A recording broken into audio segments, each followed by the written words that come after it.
So here we are at the spawn. As you see, the elevator came back up, which makes my life a lot easier.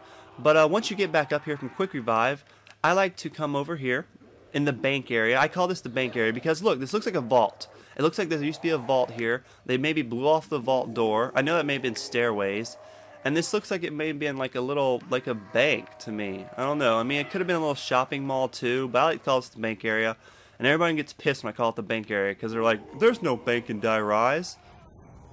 I'm like, it didn't say how to deposit money. It said the bank area.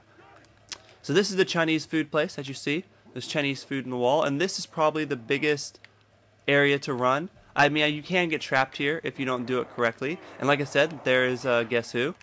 But this is where I'm going to run for the next few rounds as we save up some points, fight the denizens, and I don't know, I'm just going to go a few rounds here and probably until round 10. We'll see what happens. But I do want to go ahead and start stacking my claymores here, so when the denizen rounds come, I'll have plenty of claymores stacked to be able to handle them. Even if I have to use one claymore each denizen, I will still have enough to handle them, because again, on solo, you only get like 6 denizens. And each co-op partner, they get like 6 or 7 each. That's why you can end up with like 20 of them on you if your entire horde, if your entire team goes down and you're the last one that has to handle the denizens. That's how you get a whole horde on you. So, one really cool thing, which I'll show you guys later in later levels, is the claymores aren't only good for the little denizen guys, they're really good for the hordes.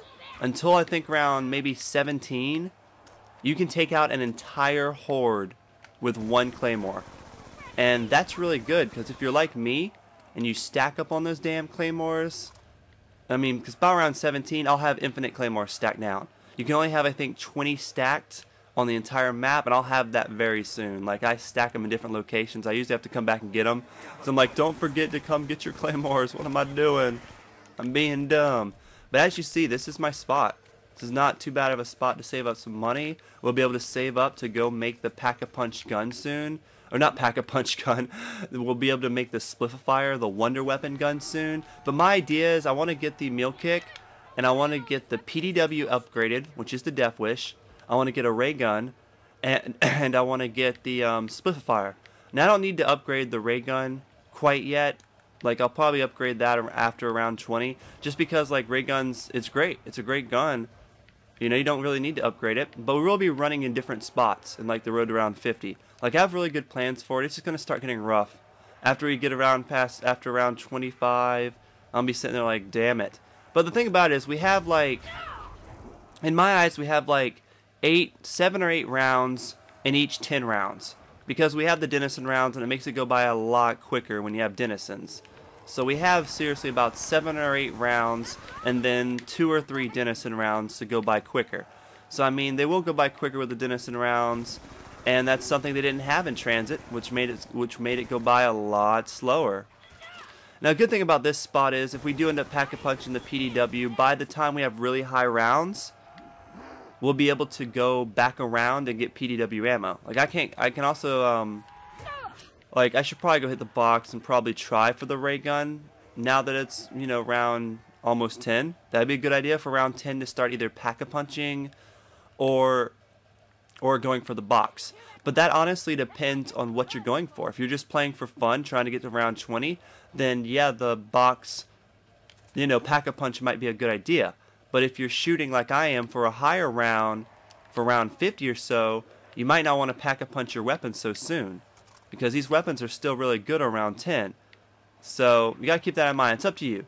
Right now it's round 10. You have some walkers left. You can either go to the box, or you can go Pack-a-Punch. I also just want you guys to know that when you have runners left, they will follow you to different areas, but when you have crawlers, they will die. So if you're trying to keep a couple zombies, you might want to keep that in mind and not make any crawlers and just keep walkers. So I decided that I'm going to go hit the box. I want to go for the ray gun, and I'm not going to make the Splififier yet. A lot of you guys were like, why haven't you made it yet? But I might actually go put it together for you guys if I get something good from the box, but I just won't take it yet. Alright, so it gives me ballistic knives. I really don't want them, but I really do want the box to come on. If you guys are wondering, for the tips and tricks, the box will always be in this spot. It will always start up here. And there's only 3 box locations. It's here.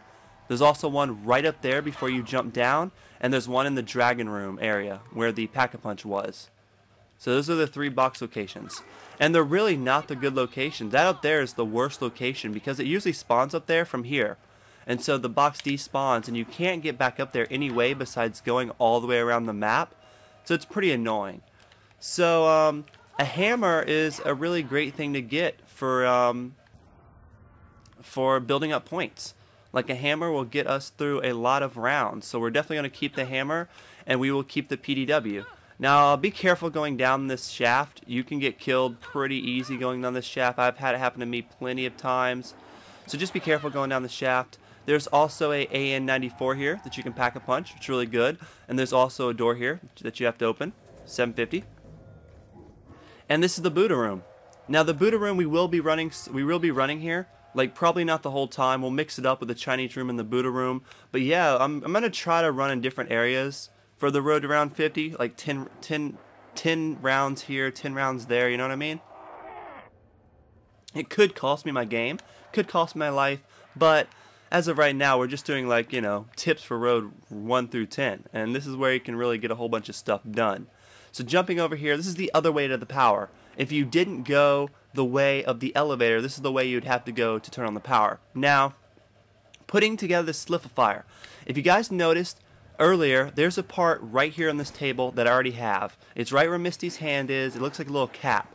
Now that part will either be there or it will be downstairs where I'm going right now. That part will be on that table, or that part will be on that barrier right there. It'll be on that little barrier. So let's put the first part on to the slipifier. Now, a part can either be right here, which it's not, inside the kitchen, or it will be upstairs in the power room. And this part will either be in that kitchen area or up here in the power room as well. So it's right here on this table. Like I said, this part can also be in the kitchen room if it's not here on the table. And also, there's another part right here, which is the fire extinguisher. That fire extinguisher can either be right there on that table, which is where it normally is, and people grab it when they turn on the power, or it can be on the bottom shelf on the right side of the buildable, of this little buildable area. I forgot the name of them. It can also be right down there, the fire extinguisher. But it's upstairs, so we're going to have to run up there and grab it.